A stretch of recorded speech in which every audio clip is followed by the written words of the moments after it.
Better be able to do the business of the council tonight, especially remember our indigenous community, when we have the orange ribbons tonight. I thank Carolyn for that.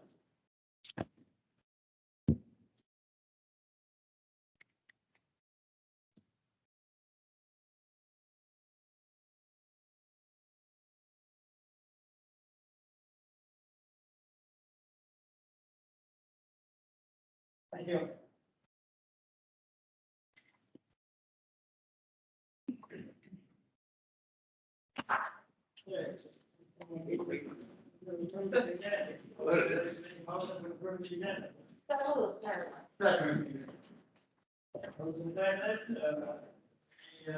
Addition to the agenda. All in favor? Aye. Okay, carried. And next is the approval of our minutes from our June 7th meeting. Have a motion to approve those minutes. I'll move it, Larry. Second it, no. Any questions on those minutes? Down to what? Thank you, Mr. Chair. Just, I know nothing for moments because of the decision to make, can't support Mr. Cheese. Any other comments on the minutes? Councilor Boyd? No, not in the minutes, it's just I can't seem to hear, I just wondered, I don't know what the council warning said there, sorry. Oh, okay, you want to repeat that, Councilor Boyd? Your decision we made your council on June 7th, concerning the party rights, I just can't support it's from June 7th. Okay, any other questions on the minutes of June 7th? Seeing none, all those in favor? Aye. Okay, carried. And also see. Wait, one name vote. And the correspondence, is there in front of you, so we do have a new member for our police advisory board, Francis Watling. And is somebody, is she taking the place of, is somebody leaving, or? She's just a new member. He would be replacing Charlene Thompson. Fair name, okay. I wasn't sure, I saw that there, it's comment. Okay, any questions on the other piece of correspondence? Okay, hearing none, we'll move on to the resolution, Councilor Deal. Thank you very much, Mr. Warden. Resolution, whereas the municipal council for the municipality of the county of Pictou has adopted a policy with respect to the provision of street lighting at intersections in the areas where residential street lighting does not exist. Whereas this policy is intended to aid in the safe passage of motor vehicles on public streets and roads and pedestrian traffic at street intersections and other pedestrian infrastructure in a manner which is both affordable and adequate for vehicular and pedestrian traffic. Whereas the Property Services Committee has considered a request for intersection streetlights in District 3. Therefore, be it resolved by the municipal council for the municipality of the county of Pictou, the council approve the installation of intersection streetlights in accordance with policy number 2016-03-34 at the following intersection. District 3, the intersection of Williams Way and Carrick-Wyland Road, Waterside, dated at Pictou, Nova Scotia, the 5th day of July, 2021, signed by myself, Councilor Darrell McKeel, and seconded by Councilor David Parker. So seconded. Okay, and moved and seconded then for the intersection of street light in District 3 on the Williams Way. Are there any questions on that? Hearing none, all those in favor? Aye. Okay, carried.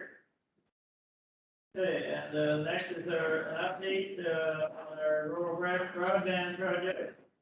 On our DAO, Brian Collins.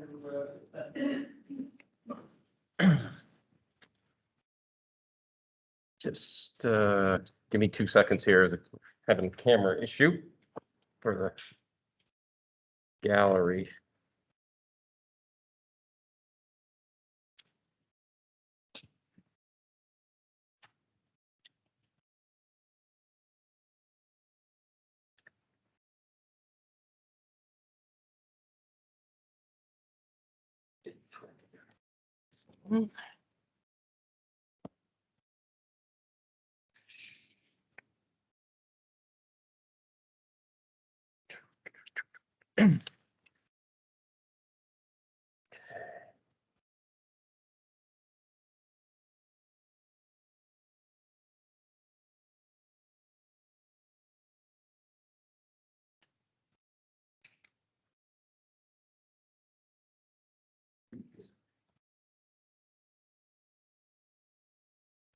Okay, so the report that I put on everybody's desk here this evening is a report on the internet project and how we'll report on I guess, a go-forward basis.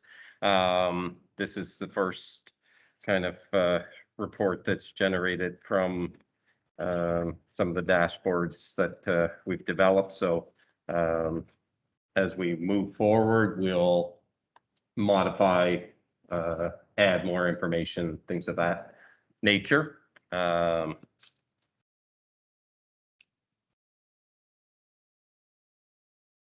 Okay, so just as a general overview, the project has, I guess, in the last 3 months, seen more movement than probably in the last year. The rapid deployment network will offer progressive connectivity across the unserved and underserved areas, touching all communities in the county with at least some households served. This will provide a temporary solution for the population while the public data utility infrastructure is put in place for the population. So as we build out fiber, some of these people will be replaced with fiber to the home. And that this is an important revenue generation asset for the community for years to come. So some of the particular highlights, and just I guess as a qualifying, this is as of the end of May. So some of these items may have progressed more during the month of June, but the report is really as of the end of May. Rock Networks contract needs immediate amendments for county's risk management. Rapid Deployment Network will launch a public consultation process. Projects are currently underspending and need to increase purchase order sizes. Procurement must be accelerated across all the project, Rock and MOPC directly, and really the internal structure department should increase resources. Revenues are expected in the fourth quarter of 2021. Gross profit from operations per household is currently under negotiation and needs to be attractive compared to market conditions from Eastlink, while providing the right amount of revenue for the county to have its financial success. So that's the revenue share agreements with the various ISPs need to be fine-tuned. Just the initial funds spent in the project have been applied to provide the municipal cash flow. So we've basically executed on the line of credit, which will allow us to fund the project as it moves forward. And the RDN milestone A should be filed in the third quarter of 2021 for the Industry Canada contribution and initial disbursement. Some of the observations, Bell has been expanding service in New Glasgow area and have increased their LTE 5G coverage from various tower sites. ExplorerNet has refused to provide us with a dark fiber IRU from Truro to Halifax, which is really contrary to normal business decision practices. And MOPC has had to find an alternative carrier. Rogers has the intention to increase its partnership activities with us, with their assets and their mobility strategy. And they are being considered for transport services. So we are talking to Rogers about access to their fiber network. emerging services and community networks are getting more and more traction in North America as the incumbents are failing to bridge the digital divide and the gap. And satellite services such as Starlink and Telsat can offer some level of solution for internet-only services to probably about 1% of the very rural population. But it is not an alternative to the fiber build. So projections, operational projections are currently under review. The project is currently executing against the capital plan. As far as people, the discussions that we've had with Digital Ubiquity is that we should be looking to hire at least potentially one resource person within the department, because over the next several months, there's going to be a lot of equipment and stuff that's going to arrive that all has to be tagged and tracked type thing. So to look at somebody to do that. And we are continuing the contract negotiations with NCS on the managed service provider. So that's on the operations side of the network. So overall, the project is behind kind of in the capital expenditure, and that needs to accelerate with the capital spending and construction work. So in the last 3 months, the project phase 1 has been under strict evaluation and turnaround, which resulted in about a dozen changes in requirements and rectifications to the design builder. Moreover, a strict legal framework of amendments has been recommended for any move forward plan with the current design builder. Discussions with Nova Scotia Power and Bell for structure attachments has been accelerated with clear directives and guidance to focus efforts and get results.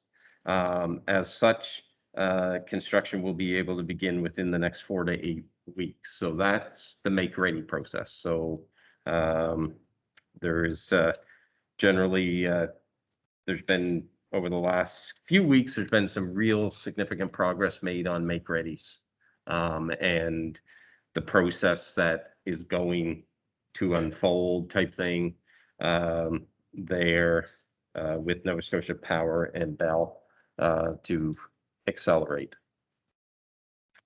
The Rapid Deployment Network launched and started with the due diligence phase to review the original submission to Industry Canada and to validate suppliers, technology costs, and supply chain. So this resulted in some understanding and gaps in permits and the public consultation process from the team.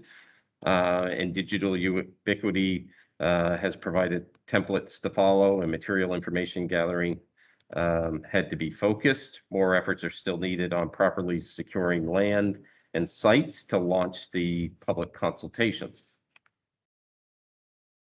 So the next page just kind of shows a dashboard of the various phase 1 components. So this is the fiber build. So due in June was, by the end of June, was review the business case for transport to Truro. Look at increasing the fiber to the home and the number of households served. Make contractual amendments to accelerate and protect the county. So legal review is pending on that. Set up a system for payment of suppliers, lower costs of equipment, and to look at a change order to remove the wireless component from phase 1 of the project. So a change order has been issued for that because the wireless is all covered under the rapid deployment project. So there's no need to have it in phase 1. So that change order was issued there.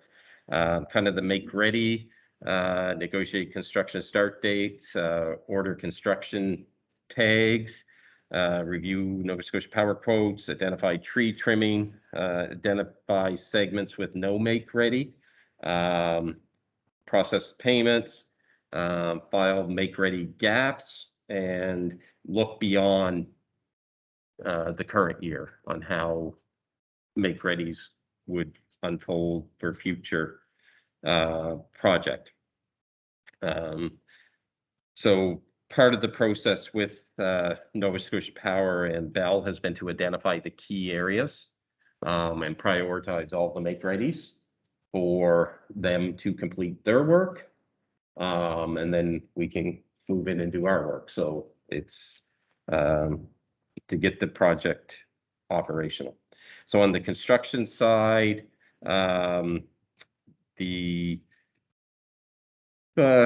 with Rock Networks is to ensure that all the contracts are in place with various subcontractors, manage construction progress, continue to get the data for the digital twin, and track daily activities. Site preparations, municipality, county, Pictou, and the department. So execute co-location agreements with the Halifax Internet Exchange, identify a meet point for 100 gig transport to Halifax, increase route diversity and carrier diversity, execute transport agreements with carriers, negotiate Eastlink to 100 gigabit instead of a 10 gigabit. The order container. So when it says order container, originally our plan was to use space over here as a network operation hub. That has been changed to basically a outside unit container. So all the equipment would be housed outside the building. So we avoid delays with construction inside. Everything can be contained in a outside unit and perform electrical work that is required to basically feed the container outside as opposed to inside. On the equipment side, it's from a Rock Networks side is the order, the access equipment. So the equipment for the fiber to light the fiber up needs to be ordered as we start to get into construction. We need to be in a position to be lighting fiber up so we can begin servicing residents. Order central office equipment for municipality in Pictou County. So that's tying back to the container. Order central office equipment for New Glasgow. So one of our points of presence will be in New Glasgow, and order access equipment for Central West River. So in the project, there are 2 points of presence. Next page just kind of shows the permit tracking process on the make readies. So one of the things that we've done over the last number of months, and it really comes down to the trying to manage the make ready process, was to track it. And I would say the process external to us was not very efficient. So everybody is now using this kind of portal to track it. So Nova Scotia Power and Bell have access to the portal as well.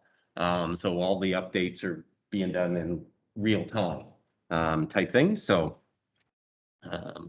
we're focused on key areas, and really the key areas at this point to get us operational is really the areas closest to here, and really the servicing off the residents as opposed to the make ready and final process on the Truro link is actually at this point kind of down on the priority list because we have other alternatives for getting transport out of Pictou County at this point. So our focus right now and over the next several months is maximizing the number of households that we can actually connect to it.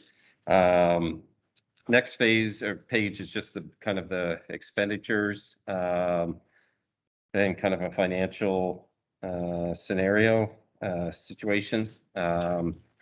Right now, both projects are on budget. So this report, one of the things that I kind of thought today as we went through the report is we'll actually do a forecast column.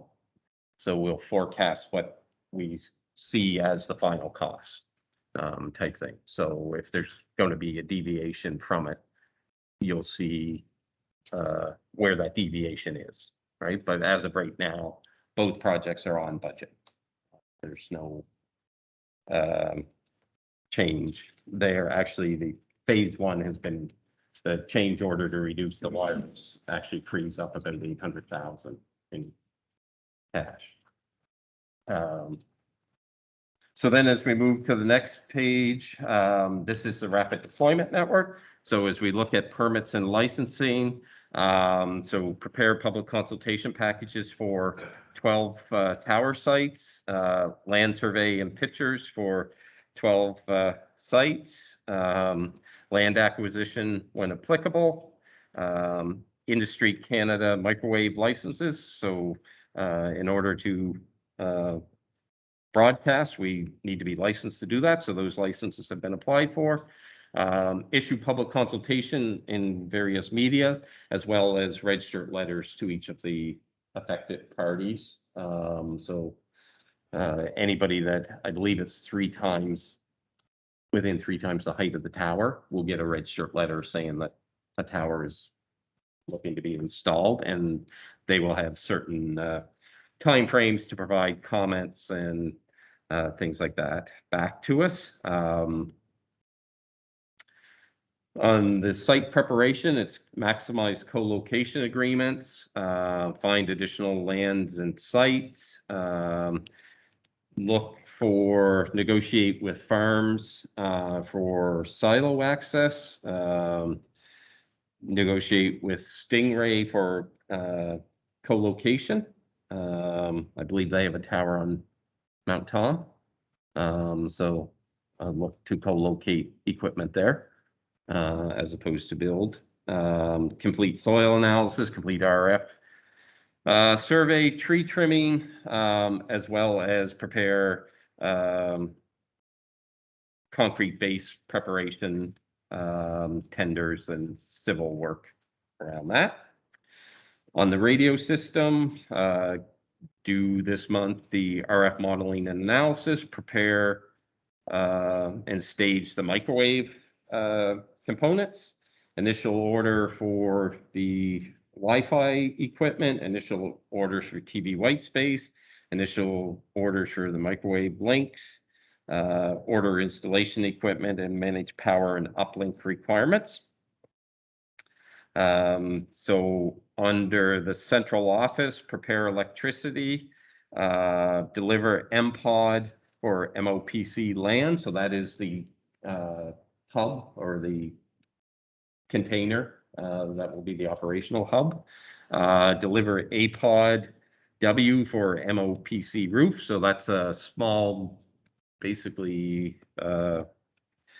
satellite dish that will be on the roof here that will get us from Hardwood Hill to here as a microwave link, and look at transport links and configuration, staging and configuration of equipment, and initial services to MOPC buildings. So one of the things that we have, the Eastlink 10 gig connection should be active in this building within the next 2 weeks. They're finalizing the Halifax end of it now, and we should be active within 2 weeks here with that 10 gigabit service. So we will probably be the initial test on that testing, data flow and stuff. Question from Councilor Palmer? Here, can I just ask a quick question? I have a lot of questions prior to this, but just when we're on this here, permits and licensing and radio system and all that stuff. Who's doing that work for us? So that's, Preparing the all package for the 12 sites and all that stuff. yeah, so that's being done by Digital Ubiquity, and internal resources here. Because the deadline is July 1st. Yeah, so it's July of 21. Sorry. If they were to, I have one. July of 21. So this month in July, Yeah. that process will be started. Yeah. Yeah, so it's just started. Something. Yeah, so it's a process that basically, Industry Canada defined the process. So the letters go out, individuals have X number of days to provide comments back. Then we'll be able to assess those comments and if there's ways to mitigate any concerns that are raised, then we would reply back. So it's a process that, Yeah, my concern is, you know, I see dues every 2021 and all that. My concern is, are we on time for that deadline of November? yeah, so the November deadline is still in play. And we're fairly close to being able to meet the objective. Will we be 100% complete by November? No. But will we be operational? Yes. So Industry Canada has basically said project needs to be complete by end of fiscal. So they've extended it 4 months, or basically 4 months. So we will meet that deadline. There will be a number of towers and stuff that will be operational by November. There will be a few that may take a little longer. Just one related question to this. Under the contracts and requirements, all that wireless equipment stays north, that Correct. So in the phase one contract, there was the tower on Hardwood Hill.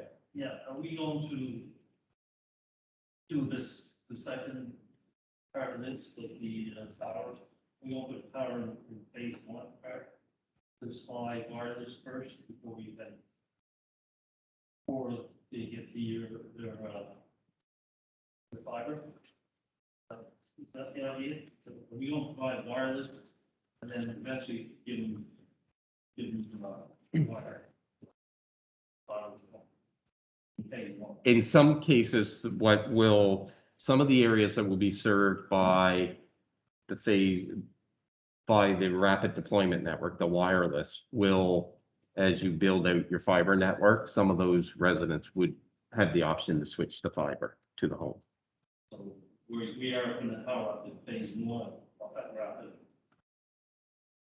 Right, so in the rapid deployment program is all your towers that will service your entire municipality, Okay. right?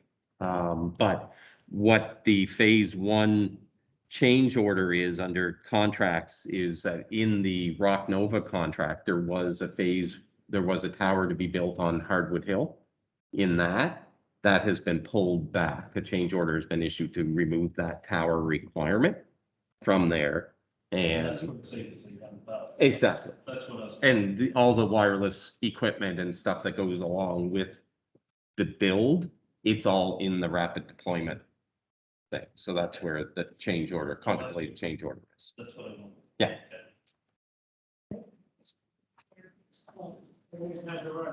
Let me interrupt, Brian, and then while we call it in. Oh, there you go.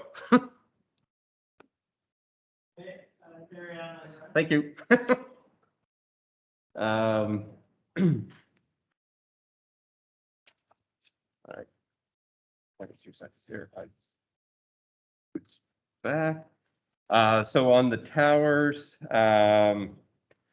the tower design, tower engineering plans, being designed,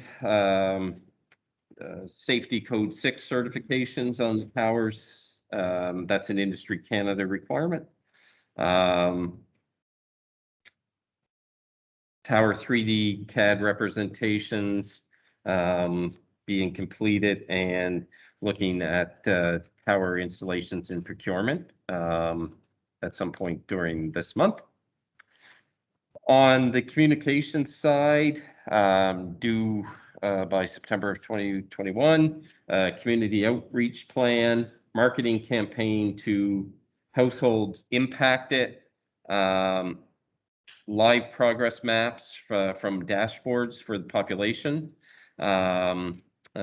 description of the ISP packages, and pre-subscription to ISPs selected. So one of the dashboards, or one of the things that we are working on, is actual having the project mapped, and it'll be live on kind of the link to our website. So as the project continues to progress, that's updated and people will see the progression as we kind of move forward. So the next page just kind of shows the tower locations and the various stages of where these towers are. There's kind of, I guess, a descriptive that they're on track or they were at risk. So that where they were at risk would have been that there could have been lack of information on a particular site, not enough data on a site, connections with landowners, things of that nature, could put the tower site at risk. So this was as of the end of May, so that was really the first month.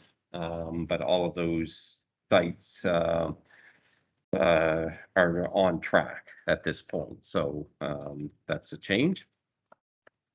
And then just the balance sheet for the project, what has been spent to date. And as I say, at this point, we're on budget. There's no deviations from the budget at this point. Okay, thank you, Brian, for the presentation. Detail there for us to dig into it yet. Councilor Turner, go ahead. Thank you, Mr. Chair. Thank you, Brian, for all your hard work on this. I just have a couple of questions. And I'll start with the market conditions. Exploring Net has refused to provide MOPC with dark fiber for Florida Halifax. And then we had to find an alternative carrier. Can you expand on that statement a little bit and tell me some detail on that, if you could, please? Sure. So what that is to be able to access the Halifax Internet Exchange. So the plan, the initial concept was that we would swap fibers between Truro and here with ExplorerNet, and then they would give us the strands into Halifax. So that has not developed and basically then flatly refused. So what we basically looked at and where we talk about the Rogers, so we're negotiating basically at this point that with having access to the Rogers network that will give us in transport into Halifax. So A couple more things. We had a lot of conversation regarding Starlink around this table, and people were very concerned about that. There was a news item yesterday, as a matter of fact, that they are on the brink of bankruptcy. So one less thing to worry about. Yeah, there's a number of, I guess, the conversations that I've had with Digital Ubiquity and kind of around the wireless component and satellite. It's another tool in the toolbox, but it's not the solution, type thing. So, as Matt LeMay said, told me, he said, Digital Ubiquity is a wholesaler or retailer of a number of wireless solutions. They're not pushing them here to us because they're not your long-term solution, right? Fiber and is your long-term solution in the wireless LTE or 5G. Those are the ones that are going to be dependable, right? So the other wireless technologies are not, they're not there. Just two more quick points, if I may. I noticed on the map that you have that there is still no assets as part of the causeway. And you had mentioned whether we're promulgating make ready to go across the causeway. Bring 80s. Going to be dependent on you got a solution for that.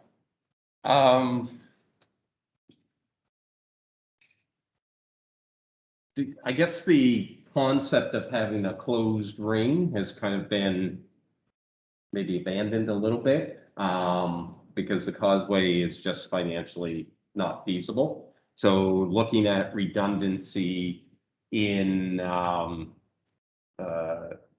being able to build it in like through the POP in New Glasgow and doing alternative routes as we build out in future phases to like the western part here of the county, and we go out the Sunrise Trail, looking at alternatives there with providers that are in basically the Colchester area type thing and connecting there and then having redundancy to Moncton type thing. So it's somewhat evolving, I guess, but right now the redundancy, the causeway is basically out of the question, right? The quote on that was, I think our estimate was 250,000, and I think the quote was 1.5 million, right, to bury it or to do a deep marine cable. So it's just not feasible. Just one more quick, you may have already answered this, on the last page of the last map, the map of the towers. There's a couple that are at risk. Maybe answered this already. Are they still at risk? If they are at risk, why are they? No, so all the towers have kind of moved along. So at this point in time, it could have been a number of things. It could have been ownership issues, hadn't been clearly vetted through. So things like that. So they weren't at a stage that you could say, yeah, we're progressing, but we're now at a point that all of the tower locations are detailed and are actually, we're now at a point of doing the survey work to pin the exact locations and stuff. So Thank you. Thank you, Chair. Okay, move on to Councilor Dean Parker. Thank you, Mr. Chair. First, I guess I have a request. There's a ton of information in here. The acronyms and what have you that I'm having some challenge with. Would it be possible if we're going to have a significant report like this and get it on a Friday? Or actually, that will be our plan in the future, that these will come out in advance, but thank you. There's a lot try to get your head around in a few minutes.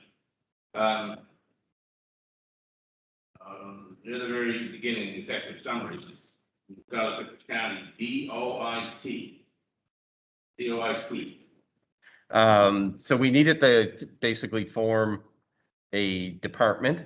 So what we've been calling it for Industry Canada is Department of Innovation and Transformation. So that will be our internal department. So it says we should hire a technical resource point of contact. Have we done that, or are we planning to do that soon? We haven't done that. That's just been a discussion that's really started to come up in the last couple weeks. So, but that is something that we're identifying the need for, right? So we will move to do that. I've been saying for some time, we need help. A lot of technical stuff here, and I don't think there's anyone sitting around this table that has that expertise. We don't want to wander into another thin ice, not knowing it's thin ice. And finally, my final question. You mentioned the fact that Expornet is not for the public. The other providers during the past, Rogers and Bell, East Link, are they being cooperative? Yes, depending on the division that you talk to. So Eastlink, we've got the connection that will be here in this building, the 10 gig service from here to Halifax. So that's established. They're just finalizing that now. Rogers, very cooperative, open to really working with us to expand partnership opportunities. Bell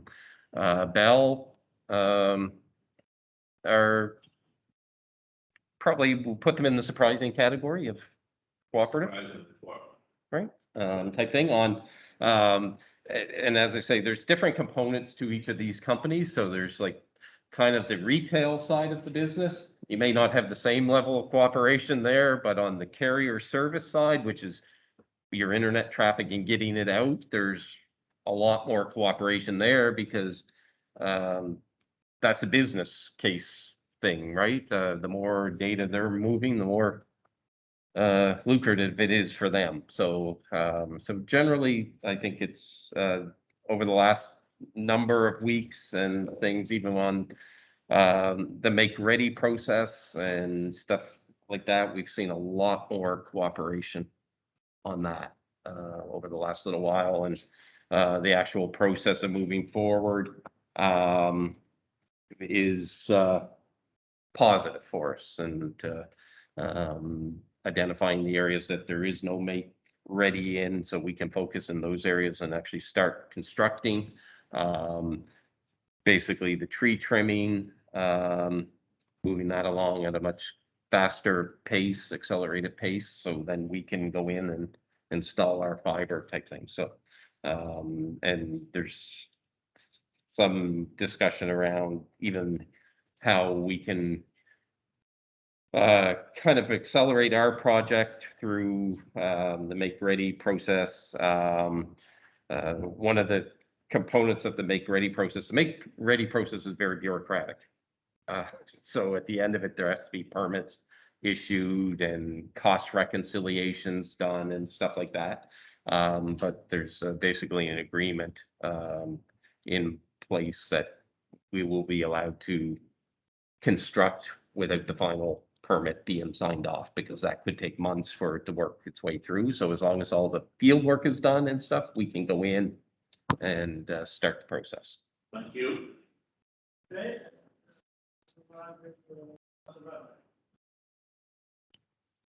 Thank you, Mr. Warden. On page 3, it's started with highlights.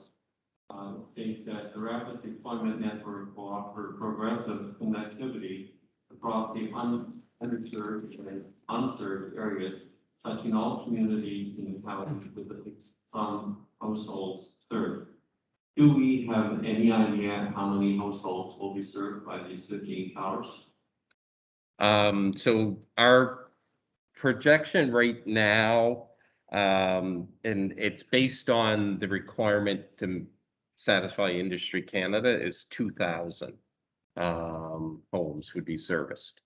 But that's the minimum that will be served. So it will grow from there, but it's probably, with this, it's probably 5,000 is probably the number of homes. So 2,000 to 5,000. Yeah. And this part of the program is being funded by the federal grant we received.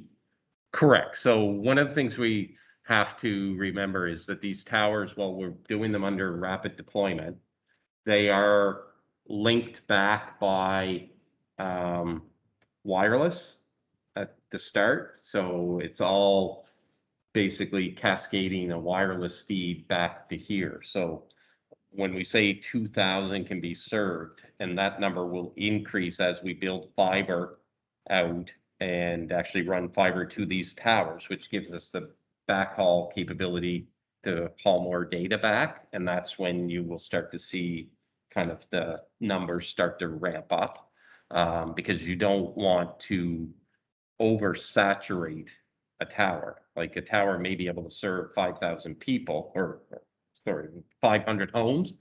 But if you put the full 500 on, you're not going to, because you don't have the fiber there and you're doing it through basically microwave link, you're not going to be able to achieve the speeds, right? The 25.5. So that's why it's kind of designed as progressive. So we can get up and running, meet the standard, but then as we build out the fiber and run fiber to these towers, you'll be able to expand the number of actual households that can be on it. Thank you. Okay. And Council Collins. Thank you, Gordon. I mean, a few questions, right?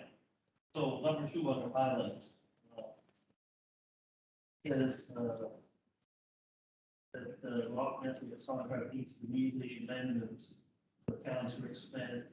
And what does that really mean? Are we negotiating them?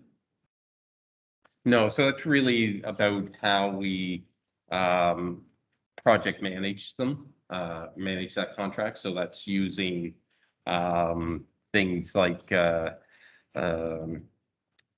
electronic portal and stuff. So everything, how change orders will go through, it'll all be electronic, right? So as change orders go through on the system, they're signed off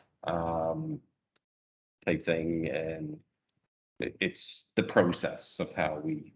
So it's the contract with the sun. No, it's about how we manage the phase. So then it says project are currently underspending and need to increase the field size.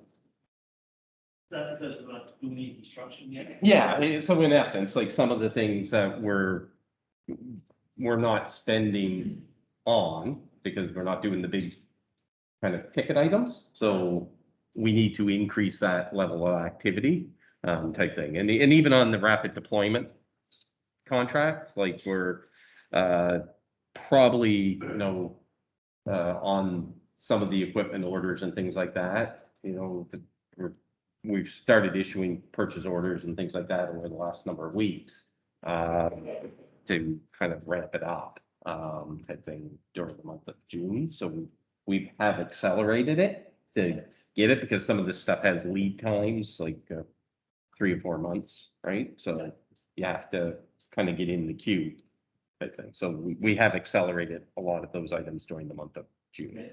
Another question, gross profit. If it's currently negotiating with the market conditions from each and all that. Is that talking about the 6750 that we read our hardware for? Yeah, so part of what we need to look at is now that we've got some of the operational costs defined with the transport from here to Halifax type thing, it's making sure that the 60, whatever it was, 60 is actually going to provide us the return. So it's just validating those numbers. I thought that rate was set by Canada.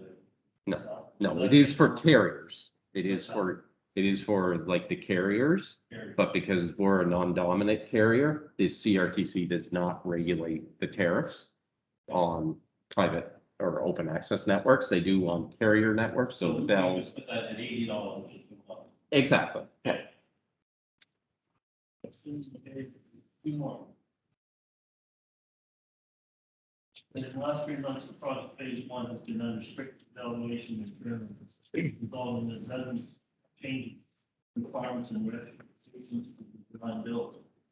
That design build the one and we paid $1.6 million for. That's. Is that Yeah. as I know? Yeah. So. Yeah. We had to, are we paying any money for those changes?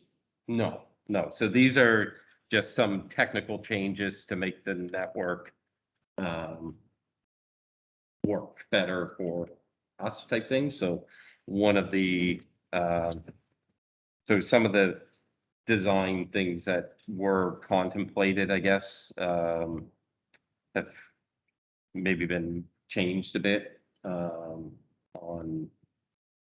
how the network is designed, and some of the architecture that goes behind it was changed, I think. So there's no, at this point, there's no financial impact to that. It's just, we've been able to kind of make the architecture of the network better, right? I think so. So just two more questions. Talking about the container, we don't put a container in this, on our property here, and that's gonna house all the electronics and things like that. Is that some, is eventually, are we gonna have it over here, or is it just, is that temporary, or is that? permanent? No, when we evaluated it, it's probably a permanent solution, like the containers basically have a 15 to 20-year lifespan. And when we started evaluating the costs to modify the upstairs, we were getting into, you know, well, it was $150,000 just to get the design done. And then you start estimating the construction side of it, we were probably 750 to 800,000. We can buy the container, all the equipment, everything for under 4, right? So So these containers will have to be weathered. yeah, so they're They'll all, have to be certain temperature inside. yeah, so they're all basically that they're all, they have leading edge cooling type things for inside. There's actually one going up on the roof here as well. It's a much smaller unit, but it's maybe the size of this desk type thing, and it has all the built-in cooling in them, non-toxic type thing. So it's it has all of that built in. All that, so then we have the person maybe sitting over there running the operations or whatever. Right, right. So that would be the upstairs space probably still gets used in some capacity. It's just we avoid the structural So, you know, the changes. Yeah. One last question. I haven't heard it here yet. When will Noel/Rob actually start construction? They actually will put something on the pole. Yeah, so we're targeting starting hopefully in the next 4 weeks. That's tying in with the accelerated make ready process that we're working through, or they're working through with Val and Nova Scotia Power. So they're looking at potentially, the ideal is 4 weeks on the outside. Next week, start to, I just come back to that meeting that we had at the Wellness Center where they said, you start April 1st, March 31st, you get the whole county. I said, fix it. I said, no. And we can't, so. How long has it been now? Way long. Way too long. So, anyway, thank you. Thank you, Dr. Palmer. I'm with you. Sooner I can see something physical happening, I feel better. Okay, and next is Councilor John. Just want to go back to that number 4 on the, growth profits from operations to high school is currently under negotiation to meet the department. There are market conditions from Eastlink TPIA tax. What's TPIA? So that's the so the basically looking at like the tariffs that are offered by the carriers, right? So it's basically, we have to be competitive, right? So the tariff that we set, so we had, our model showed like 60, 250 or whatever it was for fiber. That tariff needs to be competitive, right? So we can't charge $100 for a tariff and then the internet service provider only has, say, $10 to offer the fiber. So all that's saying is that whatever our final tariff is, has to be structured that we're competitive with the other players that are in the market. So the right? other players are not just Eastlink and Bell and Scornet, but there's Foxfire. There's a whole bunch of discount. Right, so they're the discounter, what they will call like the purple cows, the citywides, there's, But they're A dime a dozen. just for like $52 yeah, a month. but they're offering, so basically what they're offering is they're operating on the Eastlink networks, the Bell networks, type thing. So the CRTC says to Eastlink and the Bells of the world, you can only charge X tariff. So like in case of the Eastlink, it's like $35 a month, right? So Eastlink sells their service for 100 and whatever, 110, right? A reseller buys the exact same service from them, internet service, for 35. And that's how they then sell it for 70. It's basically 100% markup for some of them. That's how it works, right? So the CRTC sets that tariff for the purple cows and things like that. Just to follow up on that. So with these other carriers that are out there, if they're selling them at $50 or 52, they're all on Facebook, right? Are we gonna be dropping our prices down to the point where the people with discount? No, because they're not providing the same level of service, right? So they're providing it basically, in most areas, it's, the DSL service type thing. So it's high-speed internet, but it's not fiber. They're not operating fiber.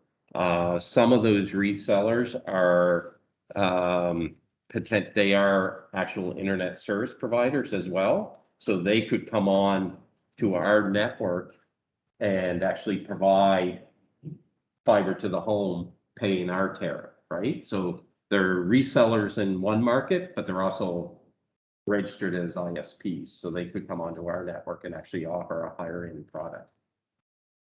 Just from the comments on seen online. What happened with that service? In some cases, the service that they're like, people will switch from a carrier to whomever, they will see a slight improvement over what the carrier is offering because the traffic is reduced, right? Because of the connection points at the termination. So traffic is reduced, and so they will see a slight improvement in service, right? But we're not going after that customer necessarily. No, not necessarily. We're going to offer a fiber solution or a wireless solution, right? I learned a long time ago that you can never try to keep the whole. The letters of life, you gotta have a phone product. Go higher price. Council one. Thank you, Mr. Chair.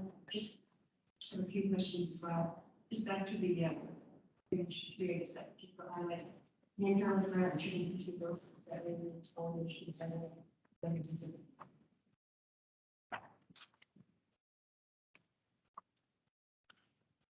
So on page 3. Yeah, just like the figure highlight the last one. Internal increase in extra burden. Yeah, so as we move down the road towards operations, like right now, the digital ubiquity is kind of operating as our department. for us, right? So they're doing a lot of the departmental stuff, but what it's basically saying here as we kind of move into the construction phase and we start getting into, like, there's massive amounts of equipment that will be coming to serve the end user, right? The customer premise equipment and stuff like that. And all that has to be cataloged and stuff. So really the discussion that we started to have in the last couple of weeks is they can't do that from afar, right? Because they're not located here. So we really need to start looking at resourcing some of those tasks. So we have somebody that, so when the equipment arrives, it's cataloged, it's tracked, it's entered into the system, type thing. So that's really what it's looking towards, is as we start to kind of ramp into the construction and start actually seeing equipment, we need to have that a resource to do that. Pardon? We haven't had that discussion at this point. As I say, it's only been something that we've started really talking about. It was identified a few weeks back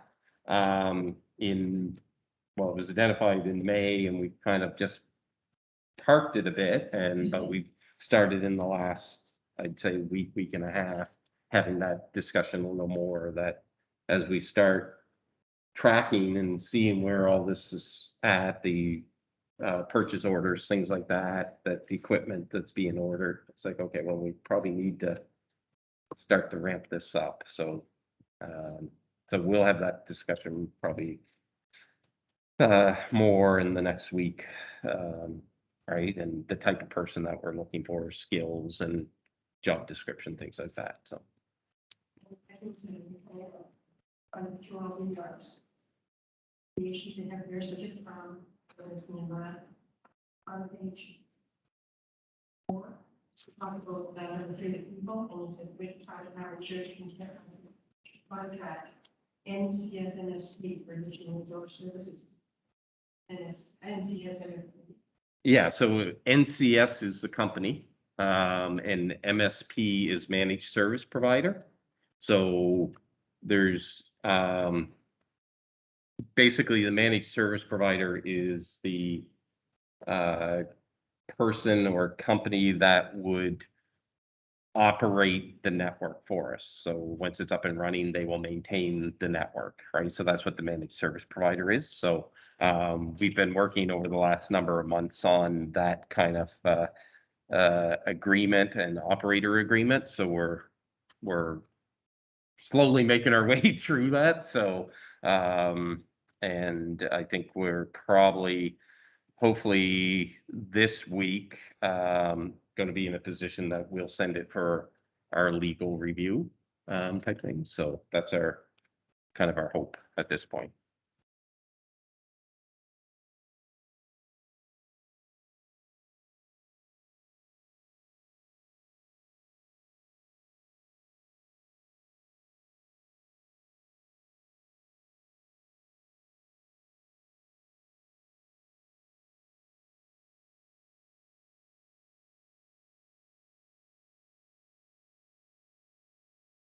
Did everybody else lose Brian? Yeah. I'll text him. Yeah, I lost him.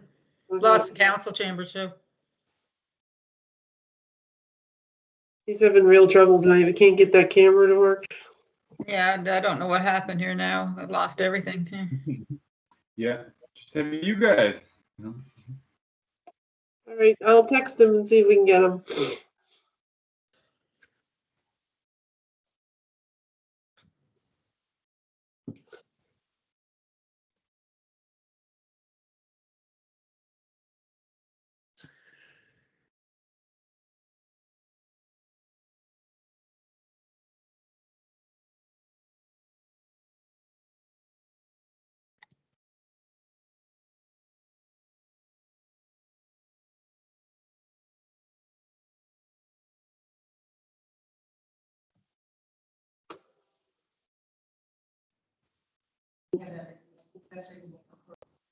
It's kind of a work in progress. So the first one, I can send you the link and you can kind of click on it and see, but it is a work in progress and it's based on, at this point, it's based kind of on the Industry Canada rapid deployment strategy. So it shows the 2,000 homes that are served, not the broader, because it was kind of done to be able to show them, right? But it's modifiable. Yeah, yeah. Okay, legal head question? Better feel my helmet. I don't see any hands, so, last month, I guess it was, Brian, we talked about perhaps having to, because of the make ready problem, having the trench down. Are we still looking at that in any cases, about 6 to 7%, you mentioned if I had the trench, is that still on board, or are we doing better, or? So probably what we're looking at, one of the things we're looking at in this is kind of the maximizing capacity or connectivity type thing. So if there's opportunities to kind of expand coverages through either phase one or well, really through phase one, rather than submitting make readies for that, if any areas that we may expand coverage in, is to look at a trench option, right? Because we know we've been at the make ready process now for 9 months.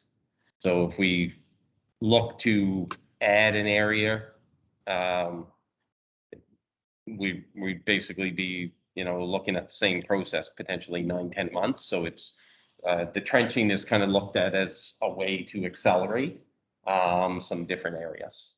But not so much that we can't get to the make ready now, it's more if we want to expand, knowing that the make ready is going to take too long. Right. So do we have access to, or do they have, or we're doing it, access to equipment on a short basis to do that? If we want, we're in a certain area and we're gonna go up this road or somewhere, we don't have to make ready, we're gonna do it by trenching, or how long does that take? Yeah, so there's we have identified contractors that can do a trenching build in very short order. They can mobilize basically in 2 weeks. I have a question on the towers. You mentioned the Central Western or the Western Fire Department. Is that a tower on there? Is that connected? That's a connection point. So that's a pop. So that's, yeah, so it's basically a container. It could be a pedestal that's roadside, or ideally, if we can get access in the building, inside is always better because you're limiting the elements type thing. So, so that's a pop there. And the other pop is in New Glasgow. It was originally supposed to be at the library. It'll be at the town hall. Because the library has challenges with being an older building and getting actual fiber hauled into it. So we'll move it a block to the town hall type thing. So location there for the second pop. That's the two where you're going up. Pops, yeah. Yeah. And from those, that's where your distribution comes from, right? So you run your backbone fiber and then you feed out from these pops, I think so. Okay, and it mentions in there something about to order this container. Is it already ordered? Yeah, no, it's been ordered. So, and much of the equipment that's going in it is already sitting in Moncton. It's staged in Moncton type thing. So A couple of things that concern me, and they're all the same lines that Councilor Palmer asked, about maybe the same answers. It seems to have to do with rock, or there was accelerated protected count, which they were reviewing pending. There was another mention somewhere else. It also mentioned this, that moreover, strict legal framework of amendments, and recommended for any more He's on the forward plan with the current design builder. So again, is that just on change the language or something, or is that looking at, where we go moving forward with,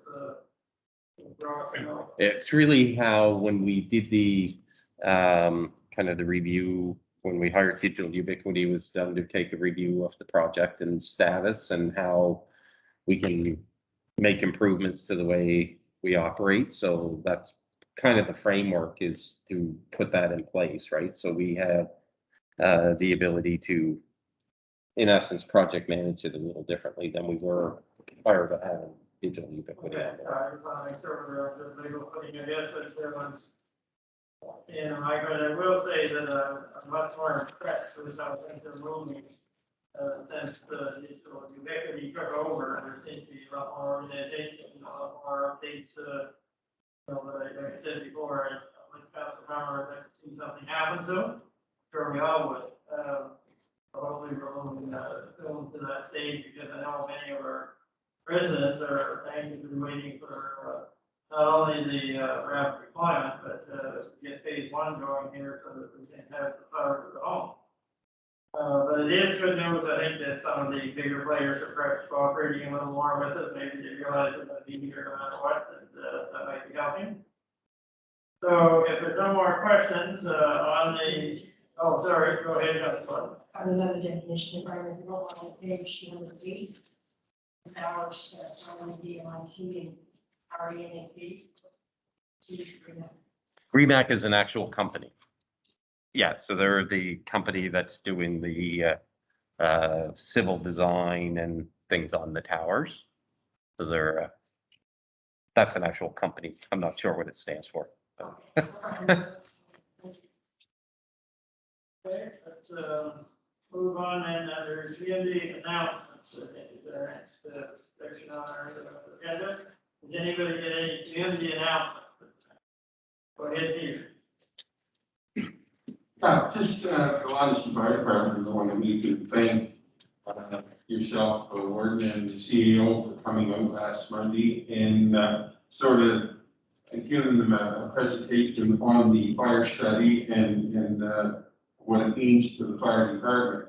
Also, they're very pleased to hear from you rather than the rumor mill. And after it was all over and all said and everything, they were very pleased, and they had no problem with council approving this. So I just wanted to pass on again their thanks for coming out and doing this. Great, thank you. Any other community announcements tonight? No hands, I have one myself. I have another one. Announce or to turn over to somebody else, but I'm trying to announce that everybody knows that the young gentleman from Central West River Zone Springs area was by the name of Logan Crosby, selected in the first round of the Second Major Junior High League draft by the Halifax Blue Jays. I could go in the third round, but he went in the first round, so we're all very proud of him. We're waiting for that other crowd to come to leave, and when he leaves, it's all opportunity. I'd like to point out, Mr. Chair, that he is just over the line. He should really have been in it. It's right on the line of God. Anyway, I just wanted to announce that tonight you got 20 years overall, but you didn't go in the first round. And at this point, I'm going to turn it over to Councilor Elliott for a very important announcement.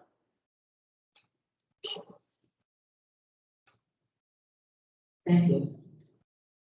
Back in April, Sean Fraser asked me to represent the local county, and it's been a long 3 months, and I got the green light, and things moved really fast. It's been a lot of hard work, emails, calls, and meetings, and I was honored to meet the Premier in Rankin on Saturday at the South Springs Park. And tonight I was in a meeting. It was chaired by the Deputy Premier, Kelly Regan, and I am extremely happy and honored to say that I am the official candidate representing the Liberal Party for Pictou West, and I couldn't be more happier. Thank you. Congratulations.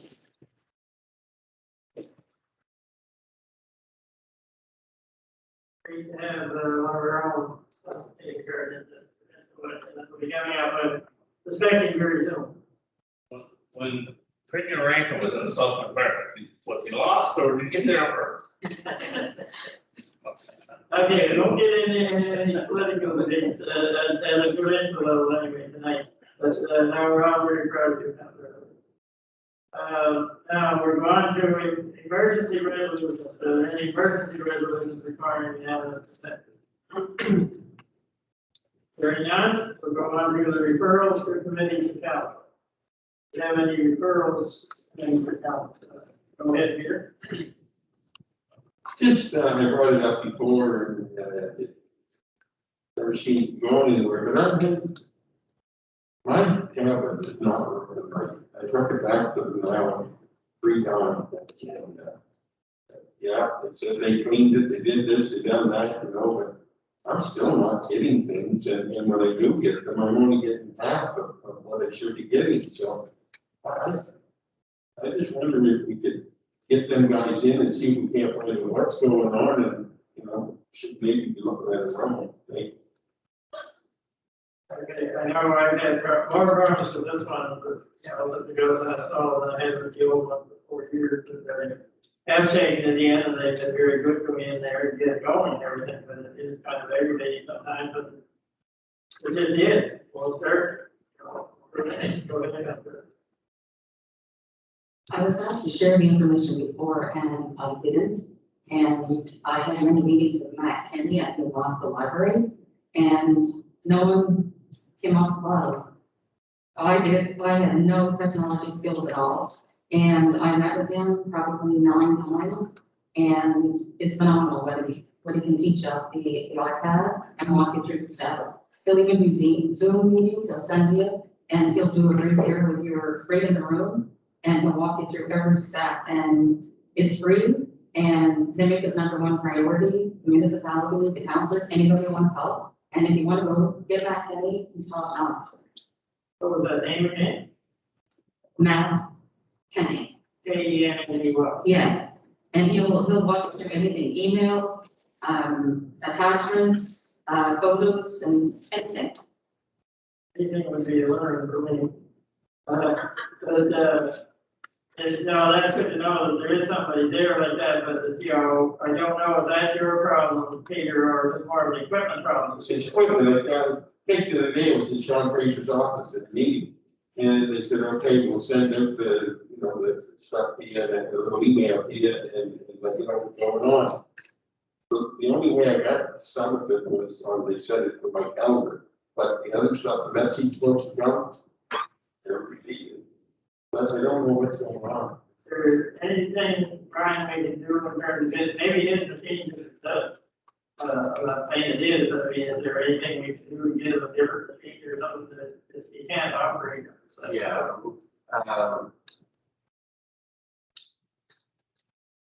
You'll talk, there may be some things that are just set wrong. Okay. There, So so. you can check, you will check there, I think you can come up with a solution, I think we need to talk about it, right? Fine, I did really good luck, but I did take it to them, I'm getting it back home, but it doesn't always keep. Okay, are there any referrals to maybe for council? Council, sorry, go ahead, Council one. Thank you. Just, especially with the information we've been getting the last couple of weeks concerning residential schools. I really think it's time the council look at the management policy. Currently draft for meetings, on its way to see that for the next council agenda. I had the pleasure of attending a workshop with Robert Ware in the last couple of weeks. That was the second time I attended, and the information gives to the workshops. It's quite moving and makes you realize how important it is that we do recognize the institute territory and especially when we're area.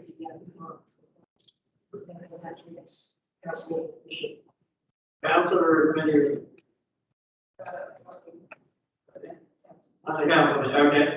No problem, thank you. Okay, is there any other, go ahead, Councilor Wood. It's something I've been asked different times for people, I don't know, if somebody knows the answer here, or we can find out.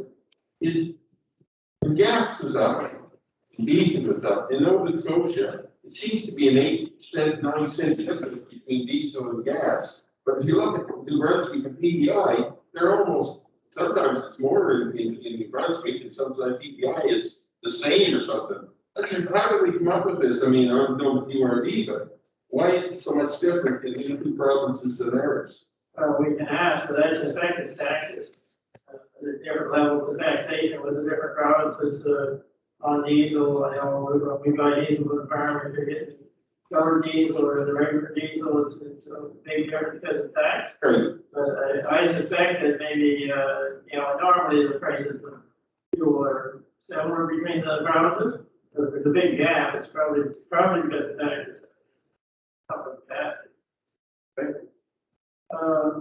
Okay, if there's no more, I received an email this afternoon, from Dale Patterson, who, works with, Paper Excellence, I guess it is, or for the North Pole folks here, but of course, Paper Excellence.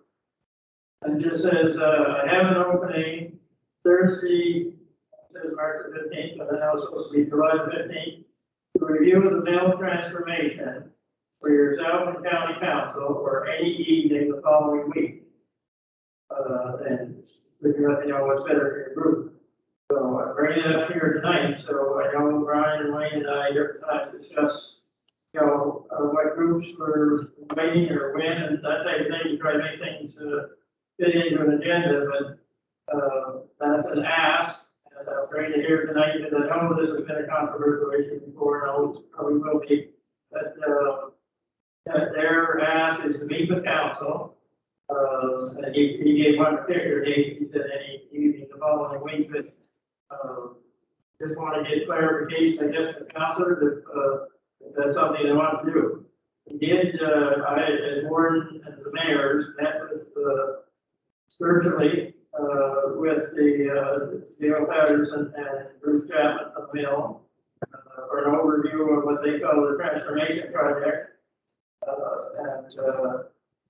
I guess he basically wants to do the same thing with each council going on. And so he approached me through this email, and I'm right here tonight to ask councilors what their wishes are, yes, on that. And you want to just go ahead and set it up like we would anything else, or anybody against listening to what they have to say?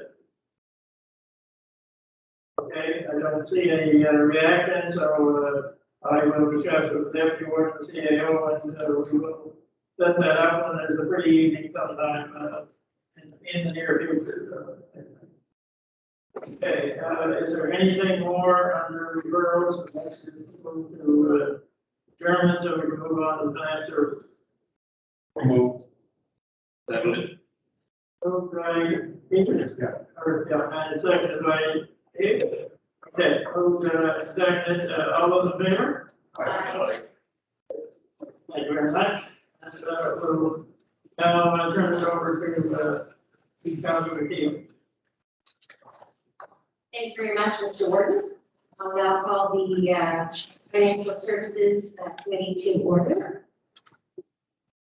We need approval of the agenda. Second by Chester. All those in favor, signify by saying aye.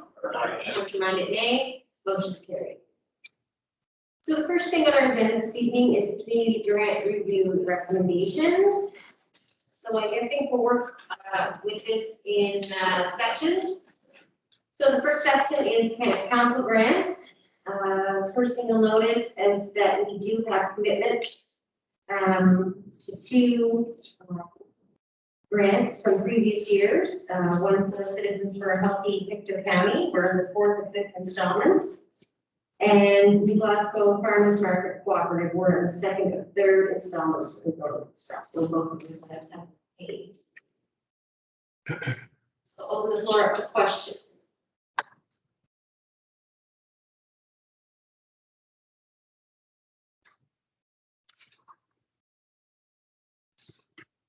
Councilor Thompson. Just on the purpose, or I guess it's the Churchville Community Club. There's the three of them here that are, that say referred to MSG district fund, once Plymouth, there's no, birds. I can't speak for birds more than this particular church. But these other projects are $35,000 projects. I don't know about other districts, but there's no open talent. This project will be funded through the municipal service grant. I got at least 10 community halls in my district and 4 art departments and a number of other expenditures from our municipal service grant. The most that I would ever give anyone would be $3,500, $4,000. So I just want to make, I'm not sure the committee members realize that. Look at my distribution of the events. District level. They belong to $21,000. There's 19 checks. So there's no way, just want to make it people aware, you're unstable, that you cannot fund large scale projects through municipal service grants. It might be different in other districts where you don't have as many community halls and fire halls and all that stuff, but it's not possible. So, and just want to make that. Thank you, Councilor Thompson. Anyone else like to speak? Councilor Watson. 7 notes, so we go in. Councilor Thompson. That's not the one we don't. Listen to the president here. The room for the green hill plan. Contributed to a building for that was because we had to have them. We started very close and something. So I agree with you. I know we had to put one more after. So we put one in the car, but we were to do it through service management. Of course, but for every city, 2 others and we understand that I can drive up to Gasbro County and out there. I grant this about recreation, but if someone's everyone to about Gasbro County, then people know municipalities involved in setting up these playgrounds for children. And we do our road signs so that we got into the same initiative, John started from same thing. Beautiful community signs, so people know what area they're driving to. It just makes the place look so better looked after. It's not the murder.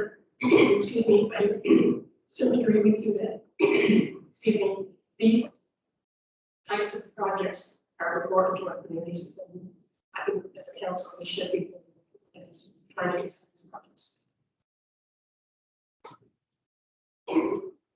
Okay, thank you, Councilor Martin. Anyone else like to speak? No, Brian, forgive me. This is my first time as Financial Services Committee Chair going through this. Do we need a motion on each area or just at the end? Or each section? I would say probably, you could probably just do it the one at the end. Okay. Okay, is there any more questions on the council grant portion?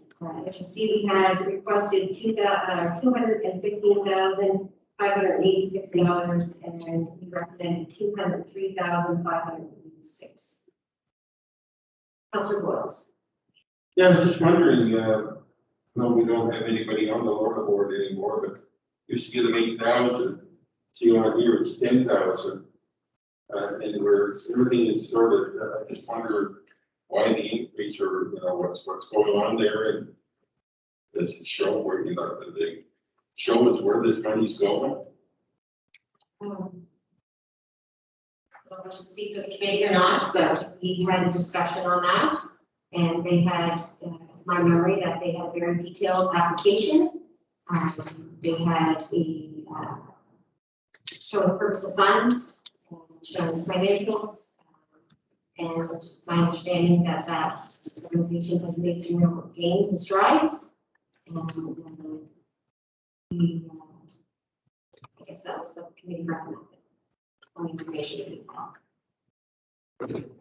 It's just the only thing that, you know, it's, I wasn't the board of my time, the only thing that scares me in it is just that it's a, it still belongs to the Leeds family, and they can come in at any time and say, hey, you're gone, we're taking it back. So that's what makes me wonder what is going on, and we're putting a lot of taxpayers' money into this, and not charging the taxes on the land and that, so it's just like, what is going on there? You know, we have a lot of other projects that get turned down, and at the same time, I just, you know, not to knock anybody, but I just, it's concerned to me, that's all. Thank you, Councilor Rose. Councilor Parker? Thank you, Madam Chair. I have recently rejoined the Board of Florida as a private individual, not their representative company. They are getting on well, lease family. There is a lease in place. And the lease family is not a discretionary lease. They can't just go and say we're paying it back. Quite clearly states that as long as the park is operating in a solvent manner, then the board of directors have the right to operate the park. Okay. I invite you to go out and see the park. Probably 8,000 last year and 10,000 this year. And they asked $1,000 when. It's a park. We'll get to the beautiful park that we were our own municipal park. It costs us 20 times that. It's staffed primarily by students. 3 of them. We'll be having Music Florida. I believe it's on the 15th of August this year. I hope I'm not have to wear a mask. And back to more traditional Music Florida. Should have had that in the announcements, but I'm not quite certain of the date. At any rate, it is operating well. They're in the black. They are soliciting funds that we actually charge from campers. And campers are a significant source of revenue. Okay. But I really want to look at it. I really do. To see the Wildcat Park, lots of signage and activities and well managed, relatively small board, but very active board. And they're attracting new volunteers, first time volunteers. Okay. And 3 younger 40s couple that live in the community, and a young lady, let's say she's probably in her 30s. When you are attracting volunteers, these aren't board members, they're volunteers. Various activities going to be done. You know something? Okay. Well, let's say that it's $10,000 absolute park. Is there a danger that the Lee's family would get cranky? Well, there always is. Okay, but they have a strong relationship with her name, the Lee's daughter, lives in Sacramento. Wanda, who uses the log cabin like a summer, like a weekend, summer home. Okay. They see each other on a regular basis. I would say it's a good relationship. So it's certainly a lot stronger than it was a year ago, and much stronger than it was 2 years ago. Okay. That's, I guess, why the committee decided to support them. And as what we had said, someone said it's the most professional presentation we had. All the application made. Thank you. Thank you, Councilor Parker. Okay. Any more conversations or questions for the council president? Hey there. Oh, Councilor Whitman. Just, how much the this information is for this, events? Do they open that until side or prior to? I've got some.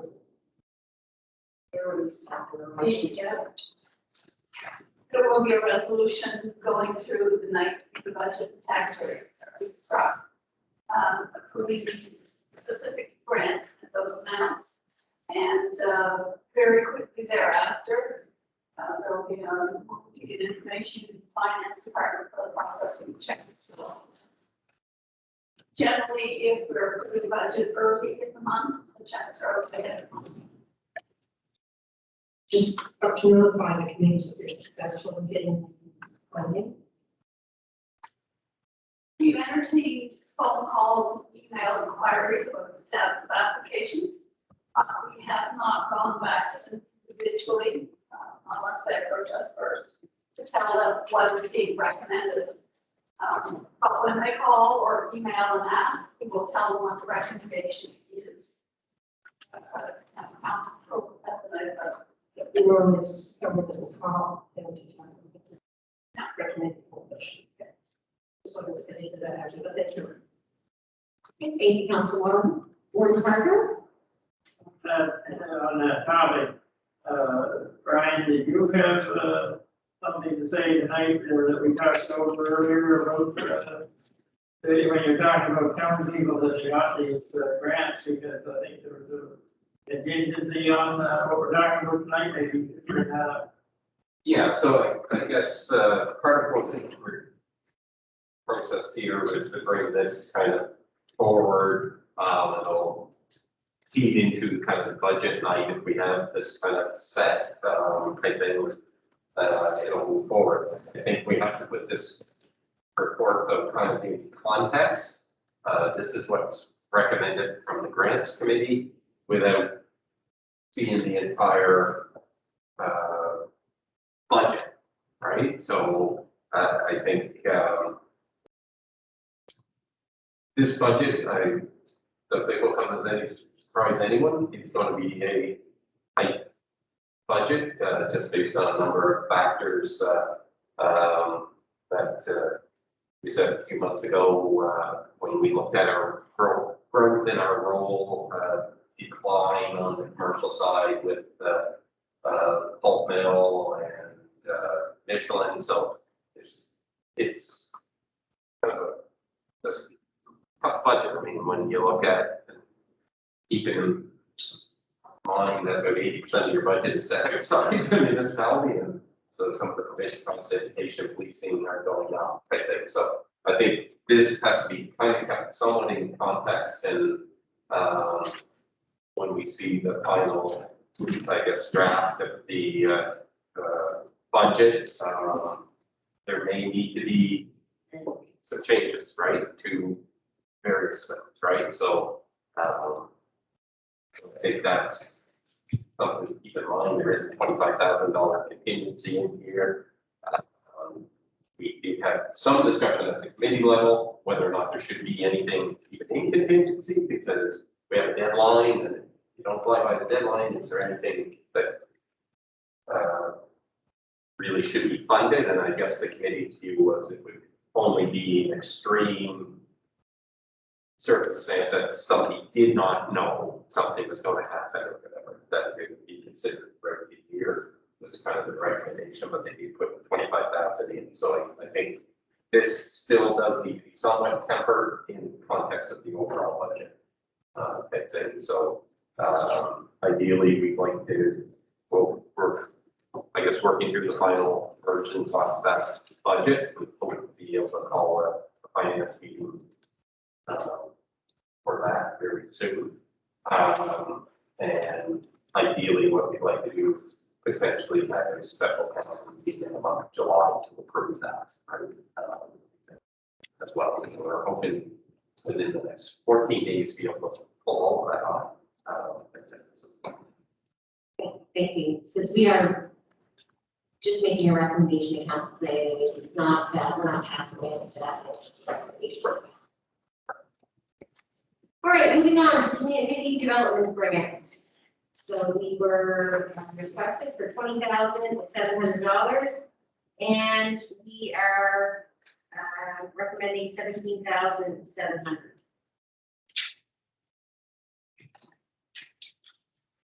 Councilor Carver. I believe this is the one that will speak of term where the District 13 did not spend all the money last year. That's why that number is less than the ask. And I complimented the plan, and I want to compliment them again now. We have proofs that are granted money. Whatever circumstance, don't spend it all. Spend it all, And they show that in the next application. That creates a great deal of faith with me. That's to be careful with the dollars we're sending. Want to compliment that group. Thank you. Thank you, Councilor Barker. Councilor Boyles. Who's District 13? District 13, as you know, not the last election prior to that, we moved from 14 down to 12. As 13 was Council Congress. Where would it be put? What it is now, it's not District 13, I don't know if it's Because these names are usually registered. And it's not just as simple as changing them when the district changes, as the registered societies. Let's be done. Yes, I can recall. Thank you. Yeah, District 13 Recreation Planning Commission was formed in 1971. It's registered with the registry of joint stocks and all that. Problem is that was named, probably shouldn't have chosen back then. It should have been something else because district, everybody thinks it's just certain areas, but it's changed over time. And that's why it's District 13 Recreation Planning. District 13 Recreation Planning Commission owns and operates the on board and maintenance that we had. Well, that we put on the recreation plan. So that's why the names there, there's something one. That is their legal, What's that? that's their legal name. I didn't know that, that's all.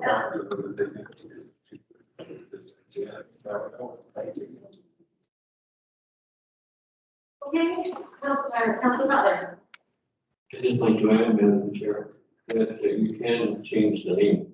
And that we actually go through that process, that District 1 change the army and just working with one stops, and it wasn't a difficult process.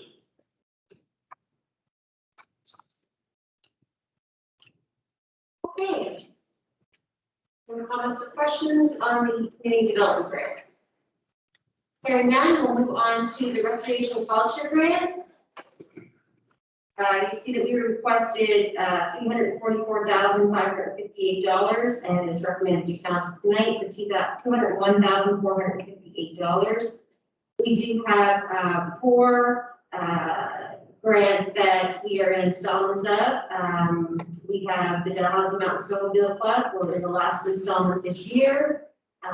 For building rental kitchen replacement, Hillside Community Society. This is the last year as well for the second of 2 installments for hall acquisition and operating expenses.